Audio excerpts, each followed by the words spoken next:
Dear God, I got one question. I need to know, do revolutionaries go to heaven? And if so, may their legacies last forever and their seeds grow. Tell them that we love them so and never let them die slow. It's like we cursed to be born black. We was kings and queens, now look where we at. I know it won't be long before we take it back. I just hope I live long enough to see it happen, and that's a fact. Cause one thing when you pro-black, you might love your people, but they may not love you back. For more than 400 years, we've been under attack. We survived slavery and then they gave us crack. Do revolutionaries go to heaven? Do revolutionaries go to heaven? Do revolutionaries go to heaven? Do revolutionaries go to heaven? Do revolutionaries go to heaven? I wanna know. Do revolutionaries go to heaven? I hope so. Do revolutionaries go to heaven? I wanna know. Do revolutionaries go to heaven? I hope.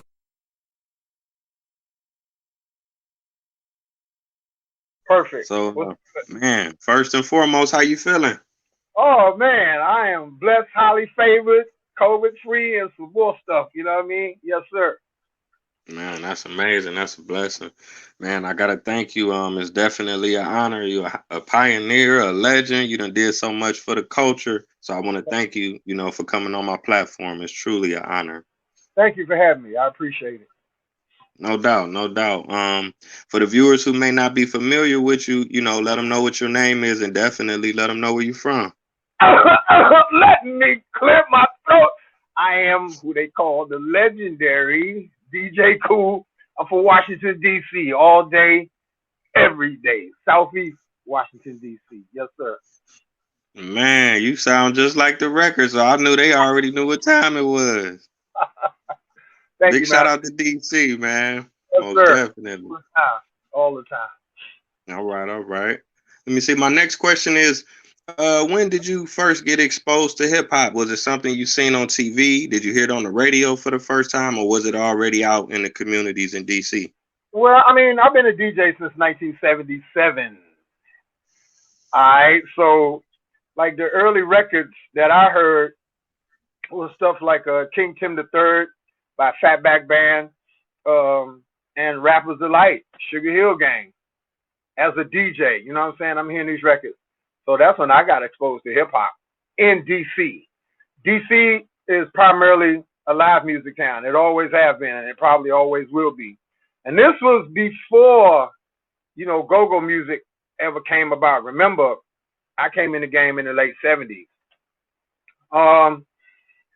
Hip hop has always been secondary here. Anything that has anything to do with hip hop culture, whether it be DJing, MCing, breakdancing, graffiti writing, all of that, everything is secondary here to the culture of go-go, which is based out of live music and, and the other things that surround it culturally.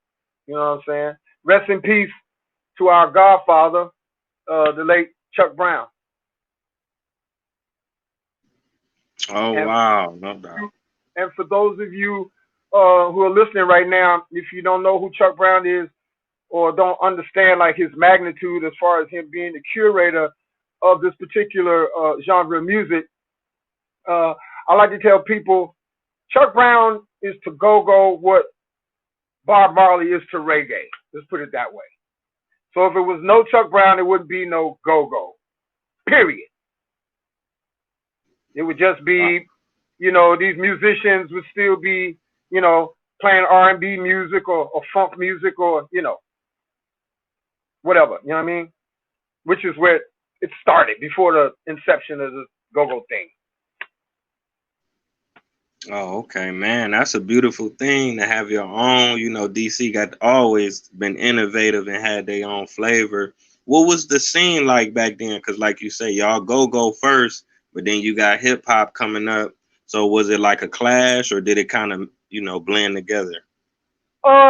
In my head, it always blended together because I'm a DJ. You know what I'm saying? And so me personally, I've always had one foot in go-go because I'm born and raised here and I grew up in the culture. But being as though I'm from the beginning of, hip hop culture, and the only difference is I'm from DC, my other foot was always in hip hop. You know what I'm saying? I'm just as old as people like Grandmaster Flash, Africa Bambaataa, Melly Mel, all of these cats, Curtis Blow, all of them. I'm technically from their era. The only difference is I'm from DC, so I was closer to go-go than I was hip-hop. But once again, because of the fact that I'm a DJ and I'm playing multi-genre styles of music, I'm into everything, and I'm playing everything in the clubs. So, yes, hip-hop was always secondary here, and it was a slight clash because, you know, DC people that weren't very well versed in the music of hip-hop and the culture that the music comes out of, we used to call them New York Bammers. You know what I'm saying? Bama is a word, is a very condescending type of phrase. You know what I mean? And the New York people used to call our music jungle music because it's heavy on the percussion side. But then I really don't think it was really all about the music. Back in the 70s and the 80s, DC and New York always kind of had this love-hate relationship going, and I think a lot of it had a lot to do with what was going on in the drug game at the time. You know, you hear Biggie, you know, when he's speaking about making runs to DC and all this other kind of stuff, and Jay-Z and all of them. But that was really going on. Maybe not necessarily with them in particularly, but it was cats that was moving back and forth. You know what I'm saying? That was moving work back and forth between New York and DC. So competition. Oh yeah, no doubt. Thank you for sharing that, King, and breaking it down. Now my next question is, how did you connect with Dougie Fresh and Biz Markie? Family members, man. I've been knowing them cats since '87. I met Dougie here in DC in '87. I met Biz here in '87. You know what I mean? And they just family. I miss Biz so much, man. It's like I was at his memorial service. I spoke at his memorial service, and I'm seeing him laying up there. I'm seeing his remains laying up there, and it still don't feel real to me. It still don't feel like he gone. It still feels like, okay, I got a birthday coming up in March, so I know he's gonna call me on my birthday and Joan on me. That's another DC slang term or whatever, meaning that he's cutting on you or whatever. You know what I'm saying? Clowning you or what have you. He does this. He used to do that every birthday. He would call me, yo, DJ Kool, you such, you know, that type of thing. And I feel like I'm waiting for that call to come from him on my birthday. Or I feel like, all right, I'm about to go back out here on the road and I'm going to see Biz out there again. It just don't seem like he gone. It's crazy to me.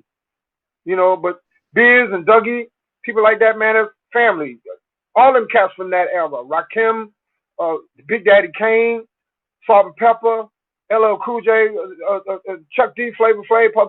I could go on and on and on and on and on. All these cats is family. You know what I mean?